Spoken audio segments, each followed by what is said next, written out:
dos rabinos fariseus, dos rabinos essênios, dos rabinos zelotes, dos rabinos herodianos. Eles já tinham aprendido alguma coisa e por isso eles estavam lá, né? Então assim eles pensam, pronto, mas eu já sei, eu já aprendi lá na sinagoga desde criança, aos 12 anos eu passei pela prova, mostrei que conheço as escrituras desde os 12 anos, continuo vindo no sábado, eu não preciso mais dessa doutrina, porque não é a doutrina da sinagoga, não é mais a doutrina dos rabinos que está sendo passado aqui. Vocês notaram a diferença? Não é perseveravam em qualquer doutrina, perseveravam na doutrina dos apóstolos, ou seja, uma nova leitura, é o mesmo a Bíblia, é o mesmo Antigo Testamento, mas sob a leitura de Jesus Cristo.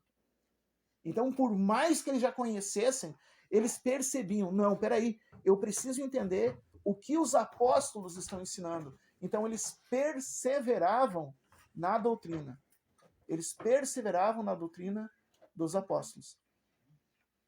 Não mais na doutrina dos rabinos, mas agora na doutrina dos apóstolos. A gente precisa trazer para a nossa vida, que faz parte da vida de uma igreja que cresce, que amadurece, que Deus abençoa e que acrescenta pessoas, porque imagina, quem de nós, tendo filhos, vai querer colocar o nosso filho num lugar onde não tenha suporte, numa escola que não tenha suporte, numa escola que seja de má qualidade, ou levar o nosso filho para o pior médico, ou levar o nosso filho para, sei lá, para o pior restaurante? Ninguém vai fazer isso. Da mesma maneira, Deus não tem como enviar para a nossa igreja novos membros enquanto os que ali estão não sejam perseverantes na doutrina, porque é isso que vai acolher essas pessoas. Está cheio de igreja em Guarani das Missões. E as igrejas que falam tudo, mas Deus vai abençoar quando existem pessoas preparadas para acolher na perseverança da doutrina. É por isso que Deus ia acrescentando os que haviam de ser salvos, porque eles perseveravam na doutrina, perseveravam também na comunhão. O que é comunhão? Comunhão é entender que nossa ligação nossa ligação enquanto igreja, isso é comunhão. A ligação deles enquanto igreja não é se reunir na sinagoga para estudar a Bíblia, e daí, em vez de eles escutarem os rabinos, no início era nas sinagogas mesmo, ou até mesmo no templo, né, nos pátios do templo, que os apóstolos iam lá e iam ensinar. Né, depois, quando começou a perseguição, eles tinham que se esconder, né, ou num cemitério, onde os romanos tinham medo, que eram supersticiosos, né, então eles iam para o cemitério para fugir dos romanos, ou nas casas, né, fechados nas casas, numa casa que tivesse uma sala de jantar maior, que pudesse acomodar as pessoas, daí se reuniam nos cenáculos, né, quando começou a perseguição, mas só que a comunhão é tu entender que o outro faz parte da tua vida, não apenas é alguém que tu encontra no templo uma vez por semana e diz paz do Senhor e senta do lado. Paz do Senhor, meu irmão, paz do Senhor, minha irmã. Não, isso não é comunhão. O que hoje nós temos na maioria das cidades, eu e a pastora Keila conhecemos a região de São Paulo, da onde o nosso irmão Wesley veio, né, morou, Wellington. E o... Sim. E assim, o que lá se encontra, e aqui em Guarani já tem isso, o que a gente chama de consumo religioso. Tu não faz parte da comunhão de nenhuma igreja. Ah, lá, em tal igreja tem o pastor que ora forte, então eu vou lá. Agora, não, mas agora eu quero... Tem campanha da prosperidade na outra, e eu vou lá na outra. E agora tem não sei o que, fulano de tal que revela. Eu vou lá naquele fulano de tal que revela.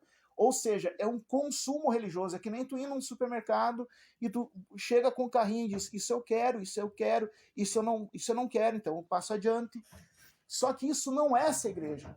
Igreja não é um clube de consumo religioso, em que tu vai lá para consumir aquilo que tu gosta. Ah, eu vou lá porque lá aquela música eu gosto. Eu vou lá porque tem parede preta. Eu vou lá porque tem telão. Eu vou lá porque as poltronas são massageadoras, não entendo. Eu vou lá porque tem lugar VIP e eu posso pagar o lugar VIP para sentar.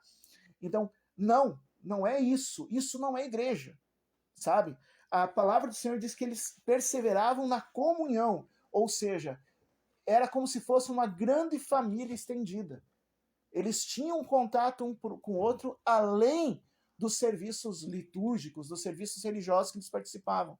Eles se encontravam sim para estudar a Bíblia junto, eles se encontravam sim para orar junto, eles se encontravam sim para celebrar a ceia do Senhor. Mas além disso, eles se preocupavam com a vida do outro, eles se visitavam, eles contavam um com o outro. Isso é comunhão.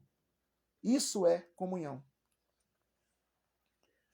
No partir do pão, e aqui a palavra partir do pão foi trazida do grego eucaristia, eucaristos, e que foi traduzido do hebraico hamatzó, tá? Então essa palavra partir do pão é também isso que nós vamos fazer depois do culto, né? A gente vai partir o pão, a gente vai ter momentos. Partir o pão tem essa conotação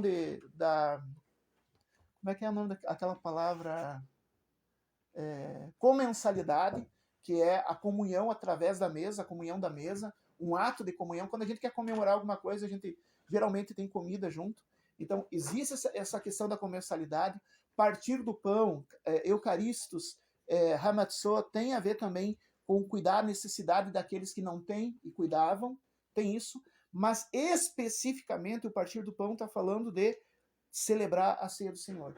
Eles celebravam a ceia do Senhor. Era algo importante. Se não fosse importante, não seria escrito. Tem muitas outras coisas que eles faziam aqui, mas não está escrito. Mas o hamatzó, o eucaristos, o partir do pão está aqui. Ou seja, era uma coisa importante. Fazia parte deles celebrarem. E eu vou explicar que não era do mesmo jeito que a gente faz. A gente faz de uma forma muito resumida. Geralmente era num lanche, como né, a gente vai participar daqui a pouco, e começava o lanche com a cerimônia do hamatzó. Primeiro, os poloneses têm isso, né? No Natal, tu já se deu conta? Os poloneses fazem isso que está aqui na Bíblia. Eles fazem a partilha do pão primeiro, e né, com a oração e com a partilha do pão, e depois vai para a janta de Natal. Era isso que era feito lá no período antigo. Se fazia isso. E era algo frequente. Não sei se era mensal, não sei se era semanal, mas era algo frequente. E hoje, então, a gente vê assim Deus se alegrava disso, porque é uma ordenança do Senhor Jesus também. O batismo é uma ordenança, mas a ceia do Senhor também é. Né? E como é que nós estava cantando agora há pouco, o fiel obedece o que Cristo ordenar. O que Cristo mandar, a gente obedece. Jesus mandou a gente se batizar, a gente se batiza. Jesus mandou a gente se reunir, a gente se reúne. Jesus mandou orar uns pelos outros, a gente ora uns pelos outros. Jesus mandou a gente fazer a ceia do Senhor, fazer o hamatzó, eucaristos, a gente faz. E Deus, vendo isso, vendo essa perseverança, Deus abençoava aquela comunidade. E perseveravam nas orações. Aqui está falando nas orações no plural. Porque nas orações, e eu não tenho, eu vou até, depois eu posso ver isso, procurar no original grego, que palavra é essa? Porque orações, mas eu entendo por estar no plural, é que eram vários tipos de oração. Eles tinham o que eles chamavam de brahá, que é o que a gente poderia chamar de reza, que é fórmulas de preces prontas. Por exemplo, como eles iam, os obreiros aprendiam, né, que quando iam servir o pão, graças te damos, Deus Todo-Poderoso, pelo trigo que nos alimenta, uma coisa assim. Graças te damos, Deus Todo-Poderoso, pelo fruto da videira. Eles tinham umas formulazinhas de oração, chamado brahá, que hoje a gente poderia chamar de reza, que eles faziam. Na maior parte do tempo, quando se usa oração no Novo Testamento, não se está falando de brahá, não se está falando de reza, está se falando de oração espontânea, oração de falar com Deus. Só que quando eles assim, eles perseveravam nas orações, esses 3.000